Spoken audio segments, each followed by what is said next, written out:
Salutations, respected viewers. This is George from Ireland, and in this video I'm going to debate whether exams ought to be abolished. And as per usual, I shall be arguing both sides of the motion. All right. So, obviously, begin as proposition, as is customary. Madam Chair, ladies and gentlemen of the House, the motion before the House is this: that this House would abolish examinations. And now let me adumbrate my four major reasons for wishing to be done with exams. We should be short of exams because they are an unfair reflection of effort and achievement. They are also no means to prepare people for adult life and jobs. Furthermore, they result in fluke, influencing the outcome just so much. And lastly, because they are grossly discriminatory towards those who suffer from dyslexia and various other special educational needs, particularly unfair on women, not that that's a special educational need, but because of premenstrual tension. Right, let me go over these points and I'll flesh them out one by one. You ought to be given a result, a grade, a percentage, whatever it is, which shows what you've accomplished over that semester or over that school year, so on university level, or indeed some sort of professional training, should have qualified as a dentist, an accountant, whatever it is, of how you did in the course, what you have accomplished, how much you've learned, what your competency level is. And you should be assessed on that, not going into an exam hall, sitting down for an hour or three, and just writing everything you know, just vomiting information. Because that really doesn't tell us how you've done over a semester or a whole year, or indeed the course over a few years. You can't cram 3 years or something into just a few hours. It ought to be continuous assessment with pieces of work you're handed in, and exams really play no role in that, because never in life you're locked into a room saying, you've got 3 hours to do this, and you're usually not allowed to look things up at all. There are certain exams you're allowed to bring a dictionary or a statute book in if it's a law exam, things like that. And in most situations, we're totally sensible to look it up, to go for help, to put our heads together, to work together. So it is ridiculous. And it also doesn't show people's effort either, quite apart from what they have attained in that period of time they've been studying for. So we ought to have another system, coursework, you'd call it, assessed practicals in the sciences, things like that. All sorts of practical exams, oral exams, things like that. Not sit down and write exams. That's really 19th century. That one has fallen by the wayside. It ought to be consigned to the dustbin. So I go back to the other point. This is not a means which is preparatory for later life. So it's completely irrelevant to people's professional lives. In the workplace, we simply don't work like that. We want to see what you've achieved over a long period of time. Things are not condensed into just 2 or 3 hours, things like that. Time isn't always a factor. Now, I realise occasion time is critical, and to assess practical or whatever it is, there's that. If there is a piece of coursework, an essay, or whatever, an assignment, there is a deadline for that. There's a week, a month, something realistic, not stressing people out. Some people can cope very well with exam stress. I can, actually. Others can't, and they mess it up. And so it penalises certain personality types. And those who get good exam grades, they don't go on to great success in all cases, or indeed in many cases. Often they earn less, as they say, that A grade students earn less than B grade students and so forth, because they become too academic and they're just fixated on competitive exams. So some people can't manage their time, they get stressed out, they mess up. And then they have to choose between questions, multiple choice questions. You can just do multiple guess. As I say, if there are 4 options, A, B, C, D, just pick A every single time, and you get 25% on average. As I say, a trained monkey can get 25%. So there often be 2 options that are very close together, and that fools people who actually know. So it's wrong. Or indeed, exam spotting. What topic do I think will come up this year? And people sometimes guess it right and get a better result than they should, or guess it wrong, get a much worse result than they should, because they have to be selected. They can't revise everything.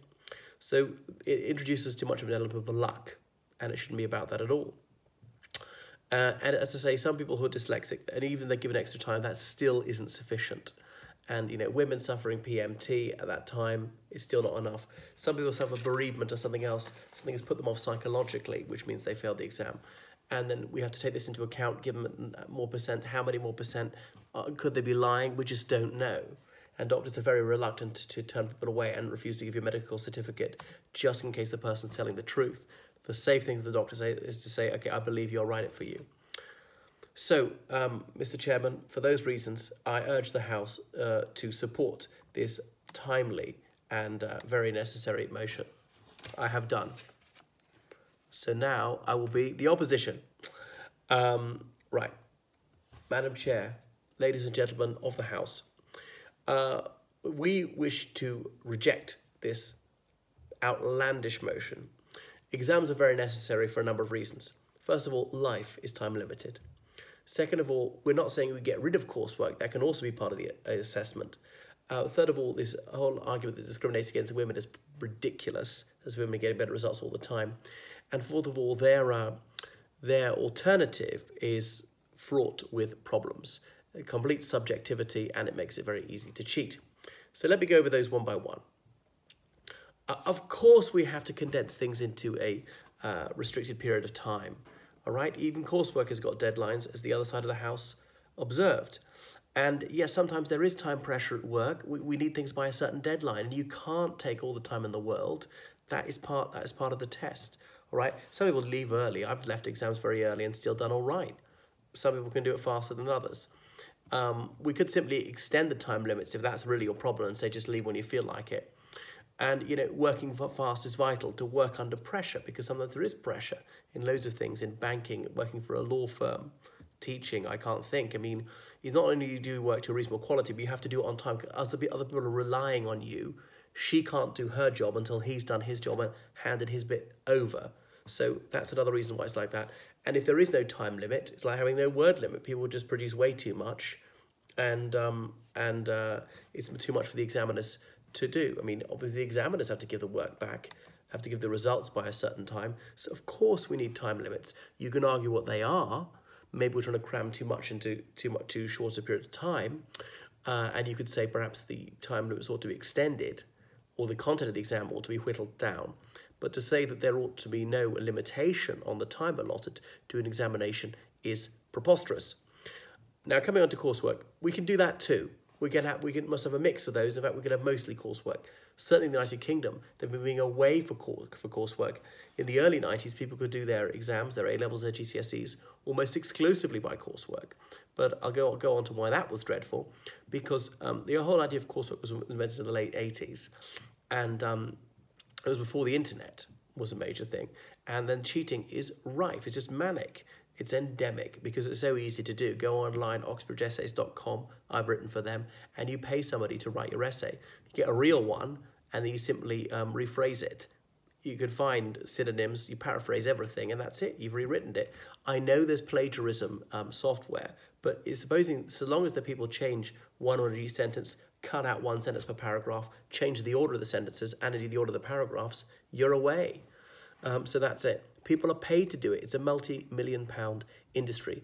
Parents and teachers are only allowed to go up to a certain level helping, but they often go further because the teacher's under heavy pressure to produce good results. They're judged by that. And we don't know who writes it at home. Okay, so that's it. It's really not on. Coursework is not acceptable. Now, I realise, as a general alternative, we can have a bit of coursework, but it can't take it from exams totally.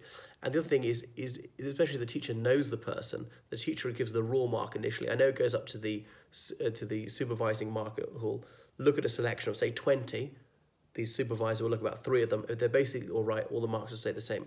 If they're significantly too high, all the marks come up. If they're significantly too low, all the marks will go up, whatever it is. They'll correct it basically, and they'll look more and more if there's something seriously wrong. And the teacher knows the pupils, and they're only human. They've got biases, they've got likes and dislikes. People have been rude to them, people they click with, and so they're minded to give higher or lower grades on that basis. And also they're marking themselves to some extent, which is why they're minded to inflate the grades, of course. And even though they try to be completely objective and even-handed, they will have a subconscious prejudice this way or that. And assess practicals.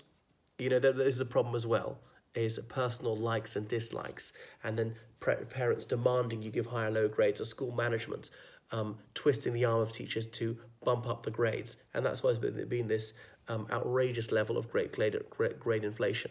It's farcical. So that is no alternative.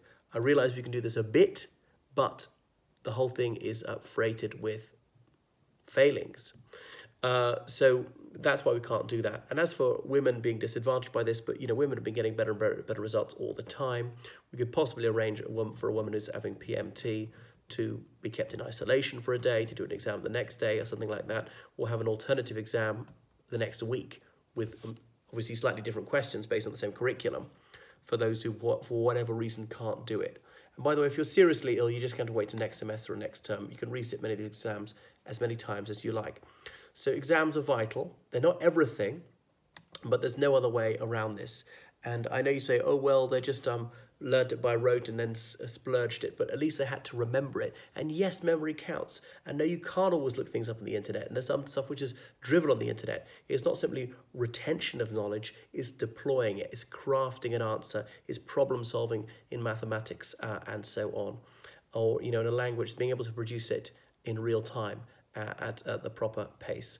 So for those reasons, I plead with the House to reject this ridiculous motion. We must keep exams.